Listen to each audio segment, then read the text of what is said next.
Bonjour, bonjour. J'ai craché. Oh, ça commence très bien. Bonjour, bonjour, j'espère que vous allez bien. Je suis très contente de vous retrouver pour cette nouvelle vidéo Wishlist plantes.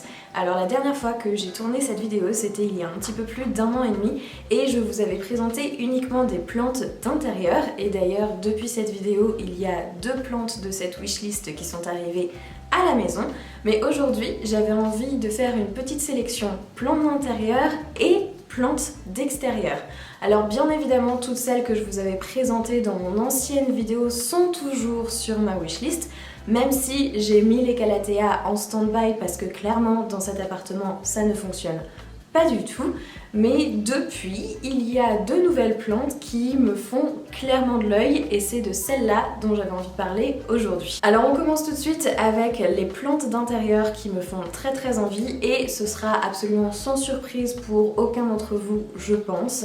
La première, celle qui est tout en haut de ma wishlist, et d'ailleurs mon chéri est complètement d'accord avec moi pour celle-là, c'est la Monstera variegata. Alors je sais qu'il existe plusieurs sortes de variégations sur cette Monstera et clairement là je suis pas difficile, mais j'ai très envie d'avoir cette plante à la maison parce que comme vous pouvez le voir, j'ai déjà une Monstera classique qui est absolument magnifique, qui se développe très bien, qui est hyper graphique. J'adore vraiment ses feuilles et j'ai envie d'en avoir une deuxième, mais cette fois-ci avec les petites taches blanches.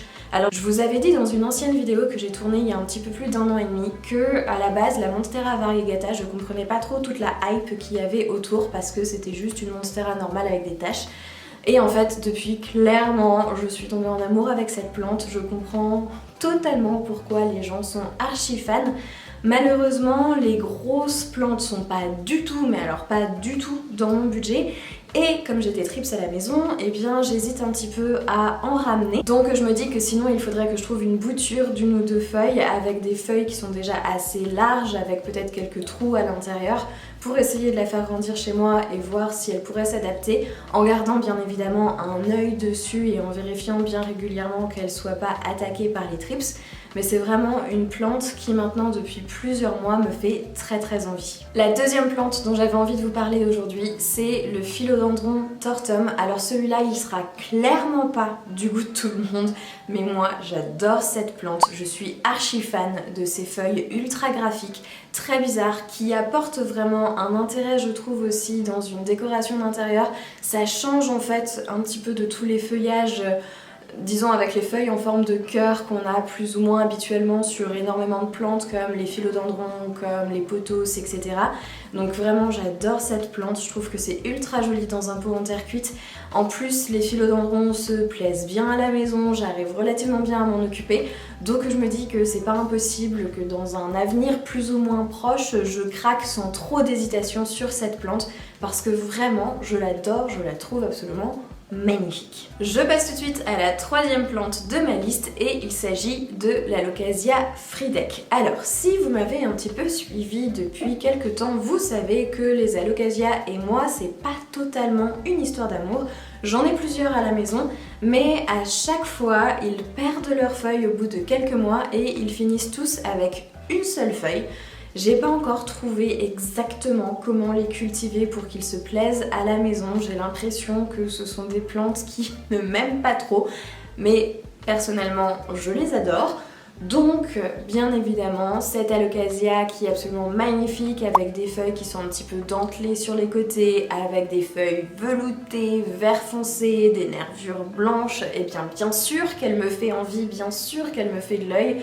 Mais je patiente encore avant de me la procurer. J'essaye de voir, je suis en train de tenter plein d'expériences sur mes Alocasias, donc j'essaye de voir si j'arrive à trouver quelque chose qui fait qu'ils survivent à la maison et surtout qu'ils se développent, parce que bon, si on n'a qu'une seule feuille sur un Alocasia, c'est joli, mais c'est pas non plus la méga joie, donc j'aimerais vraiment bien trouver quelque chose qui fait qu'ils se plaisent chez moi avant d'investir dans cette plante. Et je continue tout de suite avec la plante suivante qui n'est autre que l'Anthurium warockeanum. Alors celle-ci, elle est vraiment super jolie, elle est dans mon rétroviseur.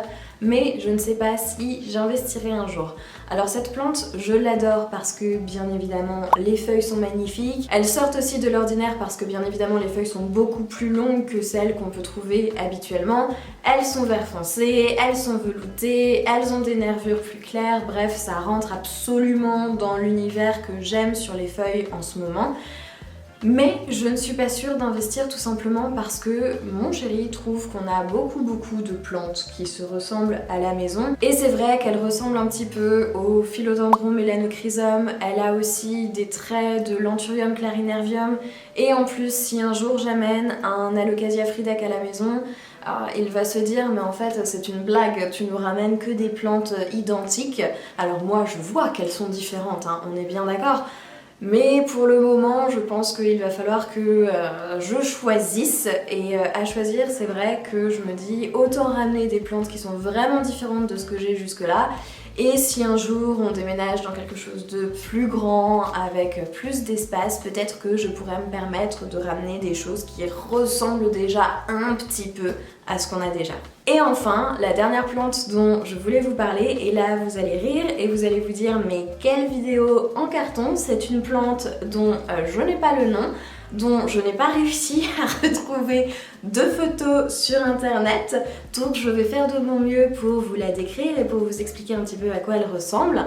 En gros, c'est une photo que j'ai vue passer il y a quelques mois, je ne sais plus sur quel réseau social, je ne sais plus si c'est sur Instagram, je ne sais plus si c'est sur Pinterest ou je ne sais plus si c'est dans une vidéo YouTube. Mais j'ai vu passer cette plante et j'ai tout de suite apprécié son graphisme. En fait, c'est une petite plante. Alors ça change complètement de tout ce que je vous ai présenté jusque-là. Vous avez vu que sur les dernières plantes que je vous ai présentées, je parlais plutôt de grosses feuilles extrêmement graphiques avec des détails assez impressionnants. Et là, c'est une toute petite plante, assez aérienne. En fait, c'est des petites branches qui partent un petit peu en l'air avec des toutes petites feuilles rondes qui sont sur ces branches. Et ça fait vraiment quelque chose de très léger, de très aérien. Et je trouve que c'est hyper joli pour apporter un petit peu de variété justement avec des plantes qui peuvent être un peu plus imposantes. Je trouvais cette plante absolument magnifique. Bien évidemment, je ne me souviens pas du nom, je sais même pas si je l'ai vu passer en fait avec un nom ou si j'ai juste vu une photo comme ça, mais je sais que j'y pense extrêmement régulièrement et je me dis que je vais poser ça là et que peut-être quelqu'un de plus éduqué que moi sur le sujet aura le nom de cette plante que je pourrais retrouver, ou alors peut-être qu'un jour j'aurai une chance extraordinaire et que je la verrai dans une jardinerie. D'ailleurs, je suis en train de me dire que c'est peut-être là que je l'ai vue la première fois et que vous savez, sur l'étiquette il y avait marqué plante d'intérieur, le truc pas du tout aidant et que c'était à un moment donné où je pouvais pas l'acheter, je pouvais pas la ramener à la maison. Bref, c'était peut-être ça. Toujours est-il que depuis, je ne l'ai jamais revue, qu'elle hante mes pensées et que j'aurais bien besoin d'un petit coup de main pour la retrouver. J'ai maintenant terminé la partie plantes d'intérieur et je vais tout de suite passer aux plantes d'extérieur. Alors, en ce moment, le printemps arrive et donc j'ai envie de choses fleuries, j'ai envie de petits arbustes qui se plantent et déjà de une, je n'ai pas de jardin. De 2, j'ai un balcon qui n'est absolument pas extensible. Et de 3, j'ai un tout petit peu peur d'acheter ces plantes et de les cultiver en pot.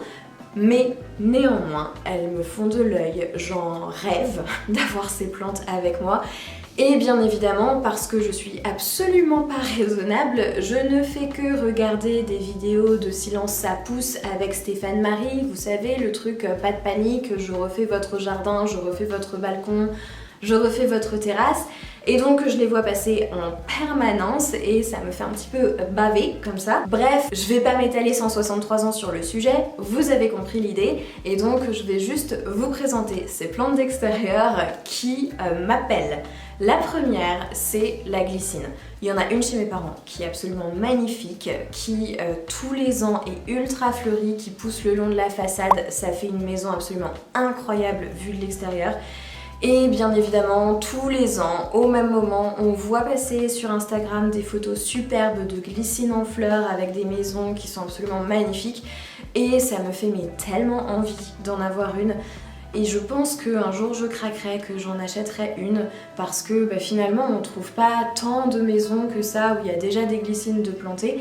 Donc peut-être qu'un jour je me dirai j'en achèterai une en pot que je ferai grandir le long d'un treillis et que je déplacerai avec moi au fur et à mesure de nos déménagements. Mais vraiment la glycine c'est une plante d'extérieur que j'adore, que je trouve magnifique, que j'ai vu toute mon enfance chez mes parents et que je n'imagine pas ne pas avoir un jour dans mon jardin. On reste sur le thème des plantes grimpantes puisque les plantes suivantes qui me font de l'œil, ce sont des plantes qui sont magnifiques à faire grimper le long de murs, à poser le long de treillis.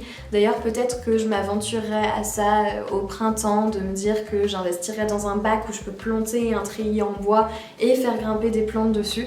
Ce serait pas hyper pratique pour un déménagement, mais bon, on verra. Peut-être que je patienterai, je ne sais pas. Toujours est-il que les plantes que j'aime beaucoup en ce moment et que j'ai très envie un jour d'avoir chez moi, c'est le Trachelospermum jasminoide, le jasmin étoilé.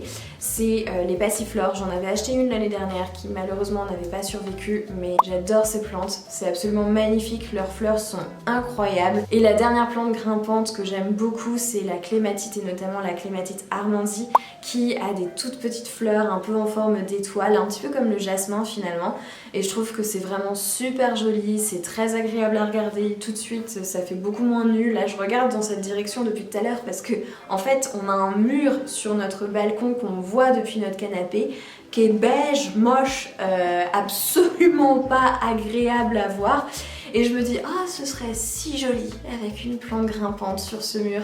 Mais je suis locataire, je ne peux pas faire de trous, et encore une fois les bacs avec les treillis qu'on peut planter dans les bacs, ça a un coût et c'est pas super pratique à bouger. Donc à voir si je me tente dans l'aventure ou pas. Une autre plante d'extérieur qui me fait vraiment envie, ce sont les pivoines. Ma mamie en a un arbuste dans son jardin et c'est vraiment beaucoup trop joli quand ça fleurit.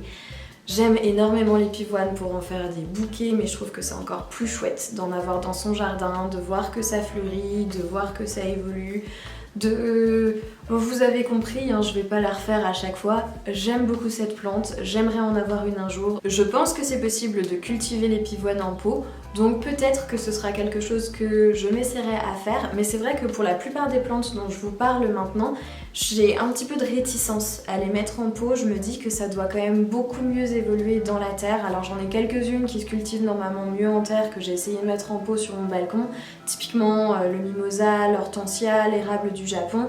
Tout ça, ça fonctionne quand même relativement bien. Mais quand je les achète, elles sont absolument magnifiques. Et en fait, quand elles vivent au quotidien sur le balcon et qu'elles passent un hiver, elles repartent avec quand même moins d'entrain et d'élan que la première année où elles ont été boostées à fond pour fleurir de ouf. Et les années suivantes, c'est vrai que c'est un petit peu moins joli et elles peuvent moins se développer que si elles étaient mises en pleine terre. Et bien évidemment, je sais qu'il faut être patient, qu'en général, elles sont poussées à fleurir relativement jeunes et qu'en fait, il faut attendre des fois 2-3 ans pour qu'elles puissent vraiment bien se développer, qu'elles puissent grandir, faire des belles racines, etc. C'est vrai que c'est un petit peu frustrant, quoi. Donc à voir si je tente pour les pivoines. Et enfin, pour l'extérieur, je vais vous parler de deux autres plantes qui me font de l'œil. Alors en réalité pour l'extérieur, j'ai une liste qui est à peu près longue comme mon bras, qui est marquée sur mon téléphone. À chaque fois que Pierre-Marie dans Silence ça pousse parle d'une plante qui est un minimum fleurie ou qui a des feuilles un petit peu graphiques, je note parce que bien évidemment ça me tente énormément. Alors là je ne vous parle que de plantes fleuries, mais j'ai aussi des plantes avec des feuilles un peu graphiques qui sont notées sur ma liste.